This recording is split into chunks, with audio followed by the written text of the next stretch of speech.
Hello friends, तो चलिए start करते हैं सरकारी इश्क का एपिसोड 11। स्टार्टिंग में हमें सुंदरम को दिखाया जाता है जो रश्मि पे गुस्सा करते हुए कहता है ई का रश्मि, और वो रश्मि की दी गई पर्ची को पढ़ने लगता है जिसमें लिखा होता है खबरदार जो दोबारा राधा का जिक्र किया, लड़कों की नस नस से वाकिफ हूँ मैं, सब समझती हूँ, आईने में अपनी शक्ल देखी है, बड़े आए राधा का नंबर लेने वाले। सुंदर ये सब पढ़ने के बाद रश्मि पे गुस्सा करते हुए चिल्ला कर कहता है रश्मि ई का है, तमीज भूल गई है तू। तभी रश्मि सुंदर पर चिल्ला कर कहती है तुम अपनी हद भूल गए हो, तुम्हारे लक्षण मुझे ठीक नहीं लग रहे हैं। अपने मन में राधा के लिए कोई भी खिचड़ी पकाई तो मुझसे बुरा कोई नहीं होगा। दिव्यन को ऐसा देख सुंदर डर जाता है। फिर हमें कुछ घंटे बाद का सीन दिखाया जाता है। इसमें सुंदर अपने दोस्तों के साथ बैठा होता है। सारे दोस्त मिलकर हंस हंस की बातें कर रहे होते हैं। तभी बकुल सुंदर से कहता है भोजी गांव में कभी न कभी तो आएगी, उन्हीं से पूछ लियो। तभी सुंदर का एक और दोस्त कहता है लगता है सुंदरम है ही नहीं, अपना सुंदरम तो शेर था, और हंसने लग जाते हैं। तभी सुंदर अपने दोस्त का गला पकड़ते हुए गुस्से में कहता है साले चिलकुट, फेले ही जा रहे हो, हमरे हल्के में ले रहे हो का। तभी वो सुंदर को दोस्त कहता है अरे गलती हो गया सुंदरम, हमरा दम घुट रहा है। सुंदरम गुस्सा करते हुए कहता है मौका मिलते ही सबकी गर्दन मोड़ देंगे, ये बात अपना दिमाग में ठूस लो। फिर हमें राकेश को दिखाया जाता है। राकेश का दोस्त उसे ऐसे बैठा देख कहता है ऐसे मुंह लटका कर क्यों बैठे हो, किसी का जनाजा थोड़ा उठ गया है, ज्यादा चिंता मत कर, एसएससी की तैयारी करेगा तो कोचिंग की वैसी जरूरत नहीं पड़ने वाली। उसकी बातें सुन राकेश मुस्कुराते हुए कहता है इसके अलावा कोई और उपाय भी नहीं है। तभी मोहन राकेश से कहता है आप सोचना बंद कर, किताबें ले और शुरू हो जा। उसे ऐसा देख राकेश कहता है शायद तुम ठीक ही बोल रहे हो, मुझे अब इंतजार नहीं करना चाहिए, लेकिन मैं शायद अपनी जमीन नहीं बचा पाऊंगा। और वो उदास होकर आंखें बंद करके कहता है मुझे माफ कर दीजिए पापा।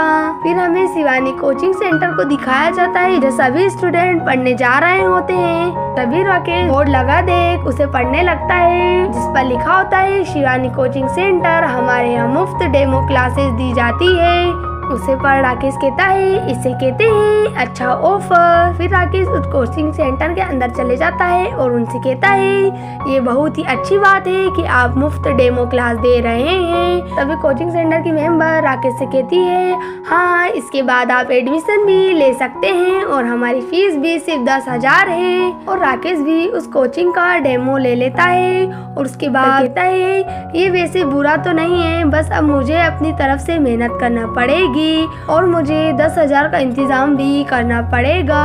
और वो उस कोचिंग की मेंबर से जाकर कहता है मुझे आज की क्लास बहुत अच्छी लगी। तभी वो स्टाफ मेंबर कहती है जी थैंक यू, आप 2 क्लास और अटेंड कर सकते हैं, लेकिन उसके बाद आप एडमिशन लेने के बाद ही अटेंड कर पाएंगे। तभी राकेश अपने दोनों हाथ टाइटली पकड़ते हुए उनसे झेपते हुए कहता है क्या मैं फीस किस्तों में चुका सकता हूँ।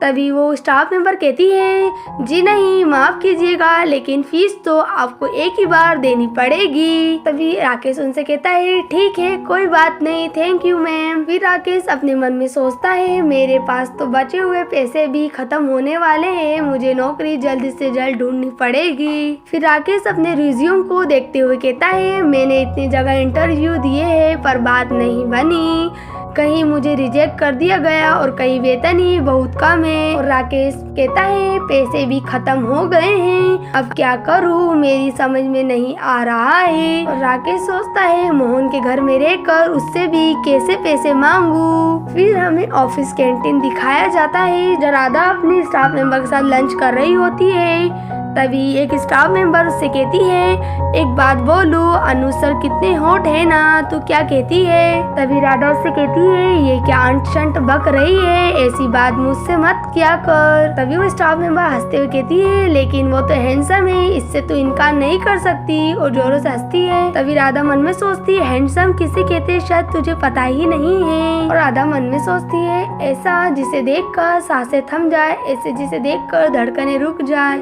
ऐसा जिसके साथ सारी जिंदगी गुजारने का दिल करे, और वो राकेश को याद करने लग जाती है। तभी वो बैंक मैनेजर राधा के टेबल पर आता है, उससे कहता है हाय। राधा की फ्रेंड उस बैंक मैनेजर अनुज को देखकर शर्मा जाती है और पूछने लगती है आप। और बैंक मैनेजर राधा और उसकी दोस्त से कहता है बिना इजाजत मैं आपके बीच चला आया, माफी चाहता हूँ। और वो कहने लगता है लेकिन राधा क्या मैं आपसे कुछ पूछ सकता हूँ। और इसी के साथ हमारे एपिसोड 11 की एंडिंग हो जाती है। आखिर बैंक मैनेजर राधा से क्या कहना चाहता था और क्या राधा राकेश एक हो पाएंगे? आखिर बैंक मैनेजर के दिलो दिमाग में क्या चल रहा होता है? क्या सुंदरम भी शहर आ जाएगा और वो कह देगा राधा से अपने दिल की बात? और आगे जाने के लिए देखते रहिए सरकारी इश्क।